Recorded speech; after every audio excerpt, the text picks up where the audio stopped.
Hey everyone, alright, so hey, we made it to New Zealand, we made it to the spot. I don't think I've ever been this excited to drive a car. I know it sounds really funny, but I've always drove my car like in pieces, like slowly built it up. I've never just been thrown in it. So this is Guy's car. Guy is the whole reason why we're out here driving and drifting. Met him at Drift Week, super cool guy, and then he literally invited me out. So this is what we're driving. This is his pro car. So this is a full-on pro car, insane S13, RB30, 30? Yeah, RB30 with a 26 head. There we go, RB30 with a 26 head, super rowdy car. And we're gonna see if a pro FD driver can actually drive on the other side. So I've never drove a right-hand drive car. I haven't really ever drove an S chassis, so that I know that's bad, but I honestly haven't. And never drove an RB because none of them run in the US. And I have, I don't know how to e-brake with the left hand. I don't know how to really steer with the right hand. And it's gonna be an experience. Yeah, the whole thing is going to be very unique. So they're getting the e-brake set up right now, so everything all works. But I'll basically be driving a car on the wrong side for me. So right-hand drive car, RB, S chassis, first for everything. This guy's going to let me rip it around the track. So here we go. Let's see how this works. It's gonna be sick. It'll be good. Yeah.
So just jumped out of the car. This thing is so rowdy. It is quick. It is like a little rocket ship out here, especially on 235. It's quite impressive. And guess what? So if you want to know, can an FD driver drive a right-hand drive car that he's never drove before competitively? I would say, based on the results on this side, probably not. Not right off the bat, at least.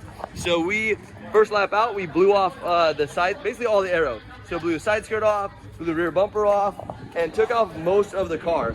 So this side's okay, this bumper's still on. So I would say it's a lot more difficult than I thought it would be. Granted, they just threw me in with the whole group and was like, you leading? You're leading? All right, girl.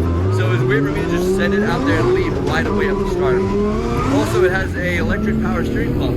So it's kind of weird, a little low on fluid. So when I threw it in, it kind of lined, and that's why it was like tracked off track. But we topped it off, went out there, and I feel pretty confident in the car. Not sure if I can win, but definitely feel confident enough to go drive around. We ran one tandem, just kind of a fun little tandem day. So I feel like the car's gonna be good. I think if we get a couple more hours driving the car, driving anything right-hand drive, I'll know where the hand controls are. Because I flicked in and went straight to the right side of the car, which there's nothing over there, and then had to put my hand back on the wheel and go to my left arm. So that's something I just mentally need to unlock. I guess like level up to that part to where it's actually unlocked and it's good to go. But we're gonna get there. We're doing a lot more practicing. This is just the beginning of this whole entire thing. But this guy, dude, I just... How'd you do? Yeah, you Look enjoy at it? that. I enjoyed it, man. It's such an honor to drive with this dude. Like literally, I saw him at Drift Week, and he's like invited me out. Hey, you can come drive my car.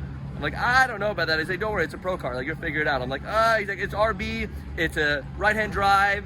It's everything that you're not an used to, that's S13. easy. And I'm like, what the? This is crazy. But the car gets down and is super, super rowdy. And yeah, we figured it out. So. It's good. I'm glad you had some laps today. It's sick. Like, dude, we'll get you out later on, I hope, as well. So I mean, now it was impressive. Content with what you're doing. Impressive. And so basically now what's happening is they're switching the run groups. Yeah. So he's jumping in. He's gonna go compete. We're gonna root him on. I've got one more practice session now. I'll finish the tyres that you had, and then that'll be me for the day until we go to comp at 1 o'clock. And then he'll be set, ready to shred it. So yeah, but anyways, there we go. So yeah, that's what ended up happening. We're gonna let him jump back in the car. We're gonna go change, and we have a group of people over here that want to meet with us and hang out. So, dude, that's the conclusion of this part. But dude, thank you so much. I mean, it's an honor to drive with you, Guy. Love you, man. Thank you for trusting me with your car. It used to be named Big Bird, but they've changed the colors. And yeah, thank you guys.